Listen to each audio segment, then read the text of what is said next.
அஸ்ஸலாமு அலைக்கும். Hi friends, சூப்பரான பஞ்சு போல் கேக் மாதிரி இட்லி உங்களுக்கு வரணுமா? அப்போ நான் சொல்கிற டிப்ஸ்லாம் நீங்கள் ஃபாலோ பண்ணிங்கன்னா நீங்களும் வீட்டிலேயே சூப்பராக இட்லி இந்த மாதிரி சாஃப்டாக பஞ்சு போல் கேக் மாதிரி நீங்களுமே ரெடி பண்ணலாம்.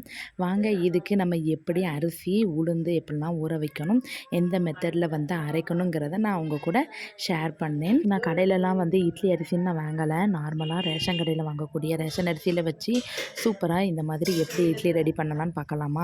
இதுக்கு உலக்கு நம்ம வீட்டில் இருக்குல்ல, அதுக்கு 4 உலக்கு நான் ரேஷன் அரிசி எடுத்திருக்கேன். அதில் கல் உப்பு போட்டு நல்லா கழுவிக்கோங்க. ரேஷன் அரிசியில் கொஞ்சம் ஸ்மெல் வரும்ல, அந்த ரேஷன் அரிசி வாடை, அந்த வாடை வராமல் இருக்கிறதுக்கு. அது மட்டும் இல்லை, இது குழு குழுன்னு அழுக்கு போகும். நம்ம கல்லுப்பு சேர்த்து நம்ம கழுவுனோம்னா அந்த அழுக்கு ஃபுல்லாக நல்லா ரிமூவ் ஆயிரும். அரிசியும் சூப்பராக வெள்ளை வெள்ளைன்னு வந்துடும். நான் தண்ணி ஊற்றி கழுவி காமிக்கேன் பாருங்கள், எப்படி குழு குழுன்னு அழுக்கு போகுது பார்த்தீங்களா? இந்த தண்ணி தூர ஊற்றி ஒரு 6 தண்ணி விட்டு கழுவிடுங்க. அதுக்கப்புறம் லாஸ்ட்டாக நல்ல தண்ணி ஊற்றி ஒரு தடவை வாஷ் பண்ணிவிட்டு அதுக்கப்புறம் ஒரு தண்ணி ஊற்றி நம்ம ஊற வச்சுக்கலாம். கரெக்டாக ஒரு 4 மணி நேரம் அரிசி ஊறினாலே போதும். இப்போ நம்ம உளுந்த அளவு பார்த்துக்கலாம். இது 200 கிராம் உலக்கு. அதுக்கு நல்லா ஒரு உலக்கு ஃபுல்லாக உளுந்து எடுத்துக்கிறலாம்.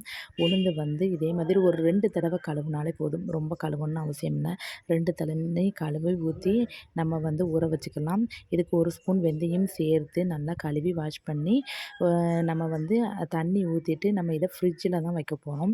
ஃப்ரிட்ஜில் கிட்டத்தட்ட ஒரு 1.5 மணி நேரம் ஊறினாலே போதும். சூப்பராக பொங்க பொங்க வரும். உளுந்து ரொம்ப நேரம் ஊறினோம்னா மாவு பொங்காது. நம்ம கழுவிட்டு இந்த தண்ணியை கூட லாஸ்ட்டாக நம்ம பயன்படுத்திக்கலாம். அதுக்கு தான் வாஷ் பண்ணிக்கோங்கன்னு சொன்னேன். நம்ம ஃப்ரிட்ஜில் எடுத்துகிட்டு அப்படியே கழுவி நம்ம சேர்த்துக்கலாம். அந்த தண்ணியை வேஸ்ட் பண்ண வேண்டாம். உளுந்து சேர்த்த பிறகு தண்ணியை தொளிச்சு தான் ஆட்டணும். தண்ணி மொத்தமாக ஊற்றினீங்கன்னா மாவு இந்த அளவுக்கு பொங்காது. இட்லியுமே சாஃப்டாக வராது. இந்த மாதிரி மாவு பொங்க பொங்க நல்லா கையை விட்டு நல்லா வலிச்சு விட்டு ஓரங்கள்லாம் வலிச்சு விட்டு நம்ம அரைச்சோம்னா சூப்பராக பொங்க பொங்க வந்துடும். இப்போ நம்ம உளுந்தை அரைச்சி எடுத்தாச்சு. இதுக்கப்புறம் அரிசியும் இந்த மாதிரி நல்லா பக்குவமாக அரைச்சி எடுத்துக்கோங்க.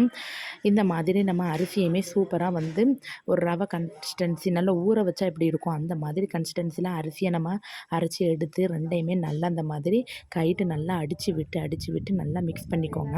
இப்போ கிட்டத்தட்ட நான் நைட்டு அரைச்சி வச்சேன். ஒரு 8 மணி நேரம் ஊறின பிறகு பாருங்கள் மாவு எப்படி சூப்பராக பொங்கி வந்திருக்கு.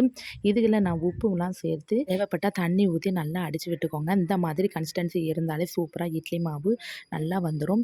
ரொம்ப தின்னாக கட்டியாக நம்ம ஊற்றி வச்சிட்டோம்னா இட்லி கல் மாதிரி ஆயிரும். இந்த மாதிரி தண்ணி ஊற்றி நம்ம சேர்த்து இட்லி அவிச்சு எடுத்தோம்னா சூப்பராக பஞ்சு போல் இட்லி தயார். நீங்களும் ரெடி பண்ணி பாருங்கள்.